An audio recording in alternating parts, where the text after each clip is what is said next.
Iniling sa Korte Suprema ng mga dating maestrado nito na pigilan ng Senado na aksyonan at tuluyang ibasura ang impeachment complaint kay VP Sara Duterte. Inutusan na rin ng kataas-taasang hukuman ang kampo ng bise na magkomento sa inihaing mosyon ng Kamara. Nasa frontline na balitang yan, Camille Samonte. Kahapon lang nang iapela ng Kamara ang desisyon ng Supreme Court na unconstitutional ang reklamong impeachment kay Vice President Sara Duterte. Tumugon na dyan ngayong araw ang SC at pinakokomento nila dito ang kampo ng bise. Binigyan sila ng Korte Suprema ng 10 araw para isumite ang kanilang komento. Natanggap na rin ng SC ang motion for intervention na inihain naman ni Akbayan Party List Representative Percival Sendanya. Pero wala pang tugon dito ang kataas-taasang hukuman.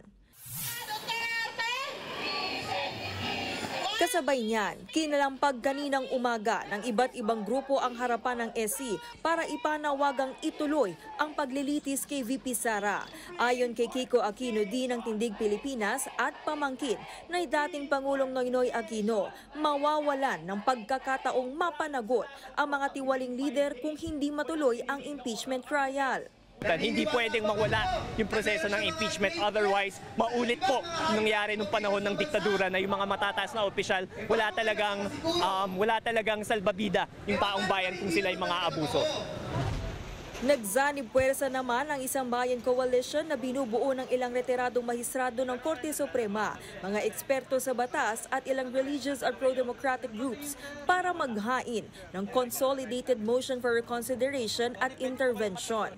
Hiniling nila na maglabas ng status quo anti-order ang SC para pigilan ang Senado na umaksyon o ibasura ang impeachment complaint. Bakit naman mag-e-execute sila kaagad? Meron pa namang motion for recon. Meron pa namang puwang. Ang ika nga nito, hindi pa ho final ang kaso.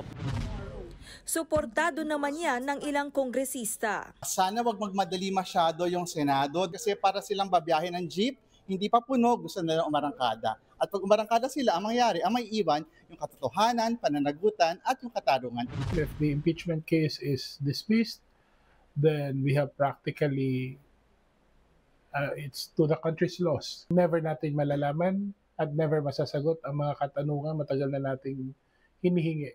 Nagbabalita mula sa Frontline, Camille Samonte, News 5. Mga kapatid, Ed Lingaw po, maging maalam at may pakialam sa mga napapanahong balita sa ating bansa. Para sa mas malilimang pagtalakay at paghimay sa mga issue at headlines, mag-follow at mag-subscribe sa social media pages ng News 5.